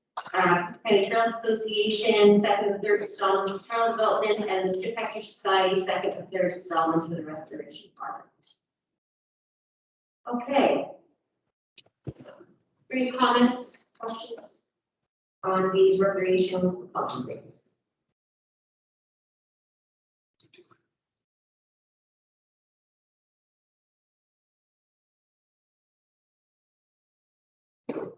No comments, no questions? I'm sorry. I'll make a motion that we recommend to the council grant, community development grant, the recreation culture grant to the band.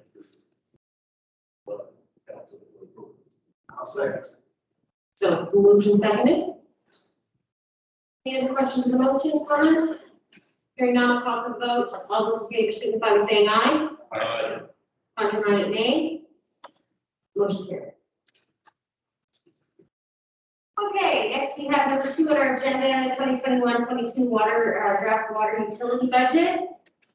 So we'll start here on the first page of 2.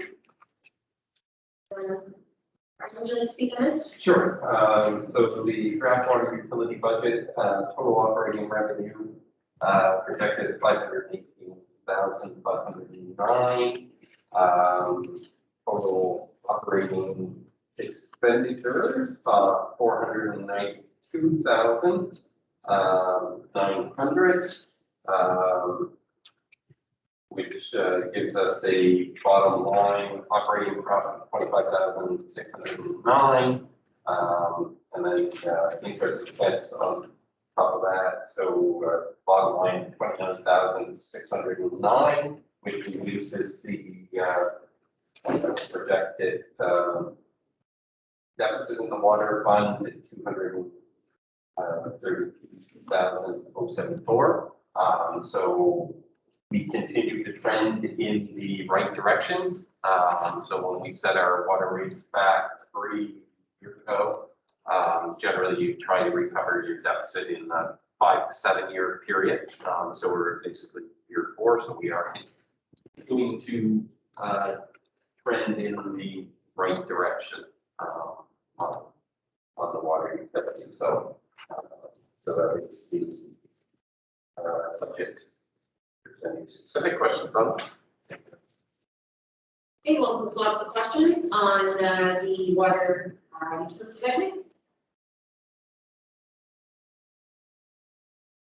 Councilor White. Robert, could you explain the fire protection of other fire or municipal or private fire?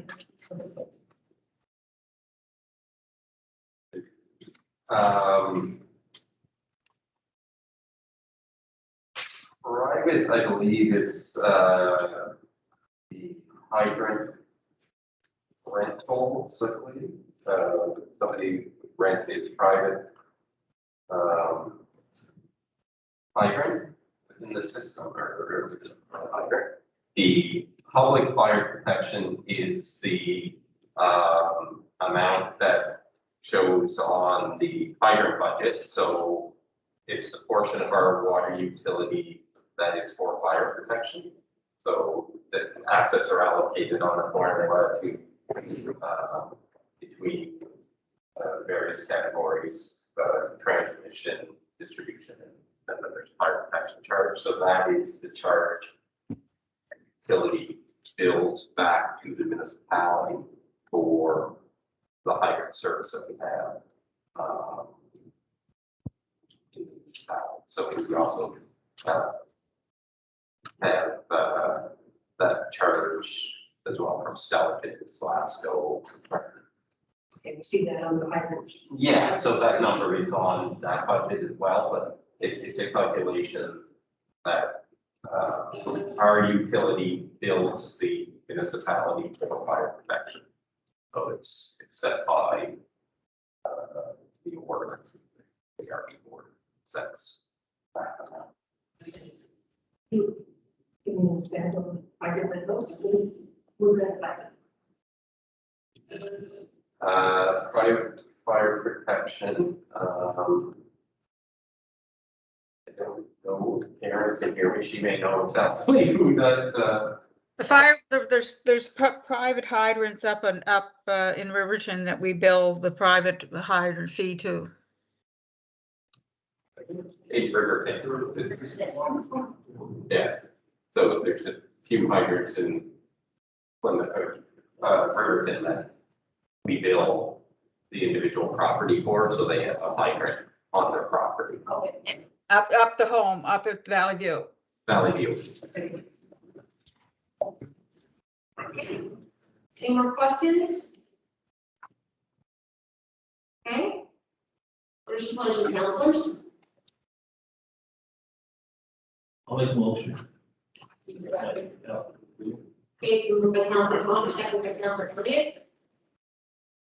What are we approving, all plan? You're approving.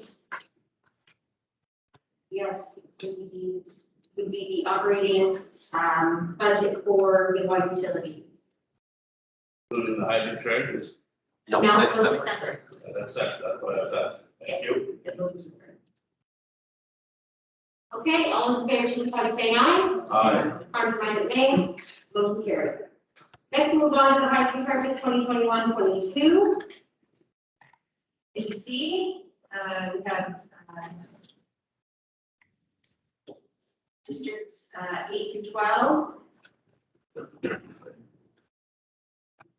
In here, turn it over to Brian. Yeah, so on this budget, if you look down in the far left-hand corner, the estimated expense for this. So you would see municipality of County Pictou, the 112,247. So that's the amount that was in the water utility budget. So the costs of hydrants from the various water utilities to the municipality is 828,725. There's a deficit in the fund of 38,880. So a total expense of 867,605. What is recommended here is basically elimination of that deficit in a 1-year period. So increase in the hydrant rates of $10 for the residential and 3 cents on the commercial and institutional rates. And that'll eliminate the deficit and have a year end of basically break even $827. Recommendation. Okay. We're seeing, was there any questions, comments, Warden Parker? Thank you, Madam Chair. I'm just not clear on the commercial, the 3 cents increase. What is it right now that we're increasing it from much to what? So it's 44. 44 now, or going to 47. Okay, thank you. Councilor Boyles? Yeah, so the hydrant charges is what going up? That's what's recommended here. And we're gonna have a lack of problem in hillside, I'll tell you, because they're up and around already over what we're paying now, they're not going to raise, so. Anyway, okay. Okay. Is there any other comments, questions? Councilor Parker? One of them is, can't really count as you can, they only have one payer in there. So it's 8, 9, 11, 12 better from this. The other 8 districts contribute $300,000 to help subsidize these rates. Now, these rates would not be nearly that high, except for, and so verify this. Many years ago now, a ruling was made that they would treat 3 institutions in a row. In Riverton, namely Valley Villa, Riverton over to Riverton Center, and the Riverton School, single unit, and being that they'd all be on fire at the same time. And then determine what the flow rate would be needed, and base their charge on that. Okay. It seems like somewhat a logical assumption. The net result of that is that we pay the town of Stellarton a very large amount. We effectively pay for the town of Stellarton's water. And I'm not disagreeing with Councilor Boyles. I know it's a significant amount, $300-some for the rest of the hydrants, 300 pairs up the street. They claim it will do some good. Okay, fire on the end of fire departments, fire hydrants. But anyway, it's finding that balance. I mean, what those of us who don't get any service are willing to help with. So that those who are getting a service, maybe they already want it, but they're paying for it. So this is always going to be a contentious budget. Always, always, always. Thank you. Thank you, Councilor Parker. Councilor Beaver? Thank you. I guess that's absolutely the truth, because the utility board were here and we brought it up several nights, and I brought it up at other meetings because who the utility was and what it was. They didn't want any egg on their face because they set the rates, and they did the same thing in Anne County. We paid for the new infrastructure. So the only way I would like to see it, if I had the money, the biggest thing in Stoughton, because I'd be putting a dam at Eureka and buying the water. So anyway, the water comes from the county, we're paying for it. But anyway, it's like we can't can't beat the dead horse, you just said it's gonna be forever. But I'm looking at the two schools, are those paid for that big green stuff through, or is that a change, or are we getting our money every year from them? Because that was a kind of a saw a few years ago. See, where it says District 8 and District 12, and Yeah, so. yeah, it says down at the bottom, your outstanding year in, 97,000, so explain that, please. Sure. So up until this past year, we had been receiving the payments from what would have been the Central Chignecto Regional School Board. They were paying. With the creation or the disbandment of school boards, there seems to be a dispute whether the centers for regional education should be paying them or if it should be paid through the Department of Education. So there seems to be a dispute amongst the two agencies on who should be paying. So they are looking, we've been trying to get answers to that over the last several months, and I believe the province sent an update to us today, basically saying that there would be a resolution forthcoming on this issue. So it's who pays it at this point, right? Whether it's the Center for Education or the Department of Education. What about you? Thank you, I just had a quick, it's always been a true credit that. Thank you, Council Beaver. Council Turner, sorry. Okay. Madam Chair. Had some complaints from quite a few of the residents actually over the state of the hydrants themselves. You could drive over and Russell Road down at the bottom of the rural area. There's a hydrant there that looks like it came off the ark. It's probably not been, there's probably been maintenance done to it, but by the look of it, it's probably due for repair or due for replacement. So if you're going to put these rates up, I'd like to have our director of engineering have a look at the hydrants in District 8, and I'd like a report on the status of this. To me, I don't know anything with the particulars of the hydrant, but to me, they look like they're in repair. Thank you, Council Turner. Anyone else? Council Wood?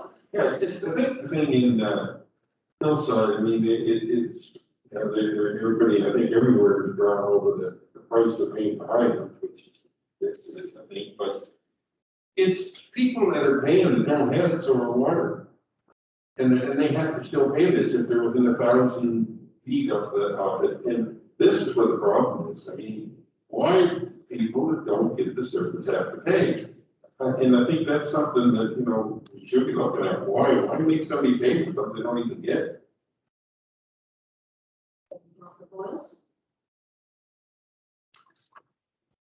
Okay, Council, what is your budget with our hydrant charges for 2025?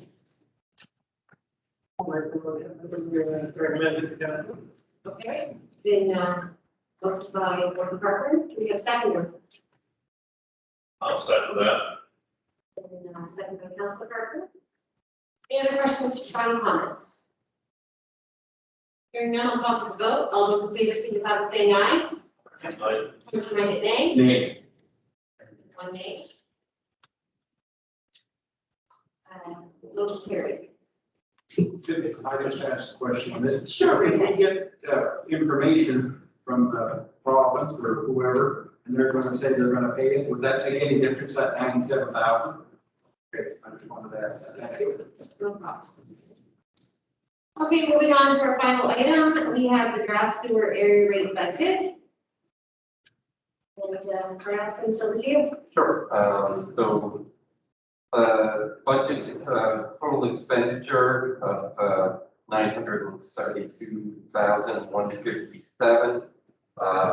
Number of user units, 3,102. 50. The recommendation is that the sewer user charge be increased by $10. From 303 to 313.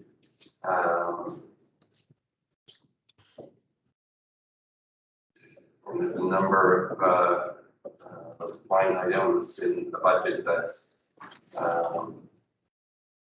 had increases in them.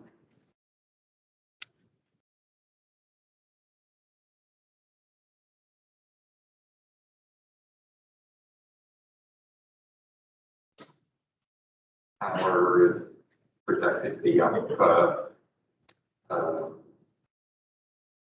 I guess our budget, when we compare it to the unaudited, our budget is actually less than our expenditures for last year. But things that are increases, 185 to 66, things like that.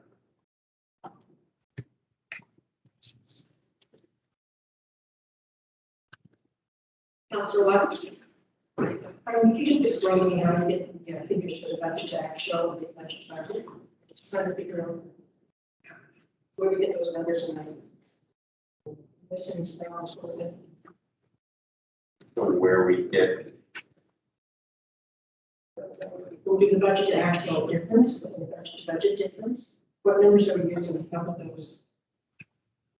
When I read across, I'm just trying to understand what column we should be looking at. Oh, okay, so I believe if you look at budget, difference, so budget to actual is a reflection of the 29, or the, sorry, it's a reflection of the 2021 to budget. So it's the 19,000 was the budget, we spent 6,100. So that's what that column goes to, $12,000 for the difference. And the budget is the difference between last year's budgeted amount and this year's budgeted amount. Yeah, so it's taking the actual expenditure unaudited of June 30th, 2021, comparing it to the budget for 2021. Right, so if you look at the first line, the 260 to 260, there's no difference. But if you look at the next line, SCADA system, we spent 6,100. We budgeted 19, so we were under by 12,080.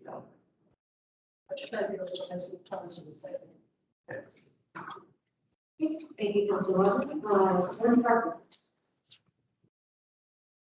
Thank you, Madam Chair. Through you, Brian, you explained why the Darwin Culvert one is so much higher on that budget to actual than what any other, almost doubling what any other unit here is. As far as the overall budget, it's really. Why are they so much more of it? Yeah, it's really a reflection of the type of facility that it is. It's a mechanical plant. So the cost of operating that is certainly higher than, say, the lagoons. The rest of the lagoon, other than Darwin Culvert? Yeah, so River John is lagoons, Hopewell, Eureka lagoons, Scottsburg Lions Brook is the town of Pictou, pumping into the town of Pictou, type thing. So it's really just a lift station in Scottsburg that flows into there. And purpose is a mechanical plant, but our costs there are just based on So they're relatively fine, I guess, but if you look at their total budget for that is 202,000, right? So, but it would be the number of users that go into that, right? For, Yeah. but as a third golden one, it's relatively small, and they're usually, but Yeah, it is, and that's something I think as we, we've been working through some issues around the Thornton Culver plan, and I think one of the things that I think long term, we, the Director of Public Works and I had a discussion on that today, just from a high level, it's like, as we look at that and the lifespan of that, is there another alternative to continue that plan, or purpose a solution, right? I think because as that infrastructure ages, it's already expensive plant to operate just based on the technology that's there, the RC. So that's kind of where we'll kind of look at that and the life cycle of that plant out, potentially look at, is there a cheaper alternative to continuing that plan? So. okay, thank you. Okay. Any questions or comments? Council Williams? And do they relate to the third usage up again dollars? I mean, it's a wet money, it's a wet door. My big concern is, I mean, people are in dire straits right now. People are around and losing their homes and or being put out, places. So I just, if it's really necessary, I guess, but I mean, if it's not necessary, I think it's a bad year. If they're around to be putting up anything, I mean, people just can't afford it, they don't have it. And I mean, we're making it now more difficult for them, and I don't think that's what we're here for. But I would be voting against that, thank you. Council Williams? Board President? I disagree, I got the pros on this one, so you're looking after your own sewer system. Costs have gone up tremendously, those who don't, are on sewer. This cost here, again, as was mentioned before with the water, is supplemented by all the other districts that don't have sewer, in order to keep it down that low. Keep it to 300, 300 some a year, it's pretty attractive for most people that are trying to keep their own sewer system up. It's getting pumped out. It's pretty good. Any repairs that you have to do, if you get into the major repair, you're up against $15,000. So I think it's still a buy. I agree with you, Council Wells, that anything you put up is a hurt for somebody, but it's still a buy compared to most of our county residents still have their own water and sewer. And probably, would be well blessed to think they could get water and sewer in their area because of the cost of with water, pumps, electricity, and everything else. So I don't think it's not still a good buy, but I agree with you that anything goes up there. Thank you, Council, or thank you, Board President. Council Lumber? Just to clarify something, this isn't subsidized by the districts, right? This is the capital charge. Capital is what's up. Where sometimes we 66 or 75% in some areas. Yeah. Then we were from fifth, Richard. And then this time, if you look at it, usually paying $25. But this year is paid by the user. Okay, thank you, Councilor Fawnin. Councilor Thompson? Just, I don't want to belabor the point. I'm just looking at the number of units, 2015-16, 2,455, and now we're at 3,102. And count because we have sewer running through your communities.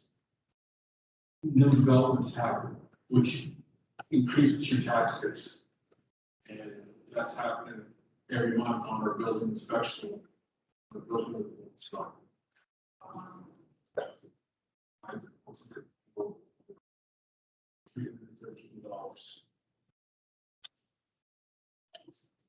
make a motion, that the, draft of the budget as presented. Do I have a seconder? I'll second that. Now, Council President. Council Doyle. Yeah,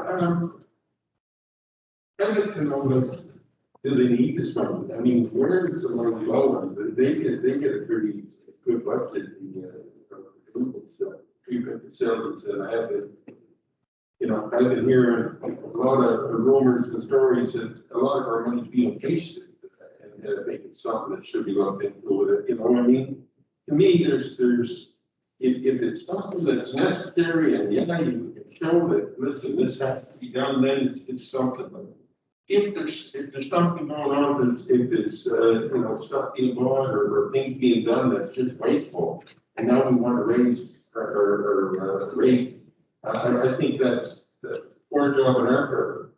And I'll give you a number of a person for pump the septic, $150 is all I paid to get it done. $150 got my septic and everything. So as you say, it's and that's every 3-4 years. That's not every year, you know, something going on. So I just, to me, there's something wrong, and I want to be supporting that because of that. Thank you. Okay, thank you, Councilor Boyle. Any other final comments or questions? Questions to call, all those in favor? Oh, sorry. Deputy Ward Murray. Thank you, Madam Chair. Just for clarification, the rate is set and what the cost, what our cost was last year to operate the solar, my understanding. There's no profit made in it, what it cost us to charge that for the ratepayers. That's no money taken.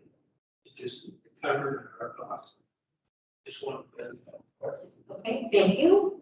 All right, all those in favor signify by saying aye. Aye. Contrary, nay. Hey. Only vote. Motion carried. Okay, I guess the last thing to do will be to call for adjournment of the financial services committee. I'll do that. Okay, moved by Councilor Turner. Seconder. Second. Seconded by Councilor Palmer. All those in favor signify by saying aye. Aye.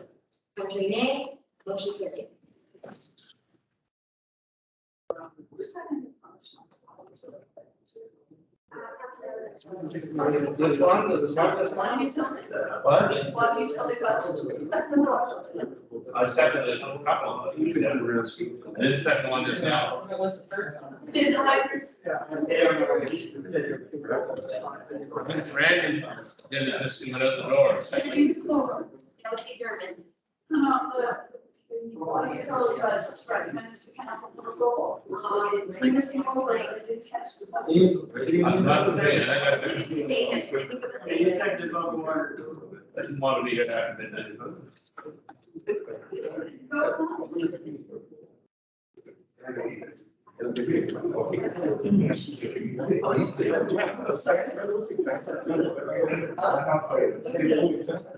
I'll be very water. And I want it.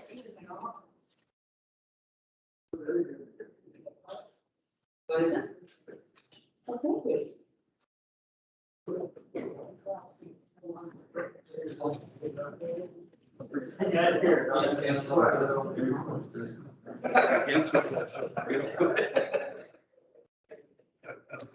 Oh, okay, so very good.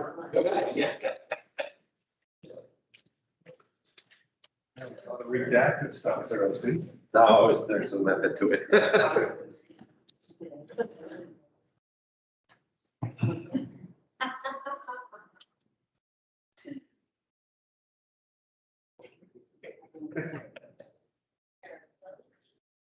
You're an agent. That's just nice.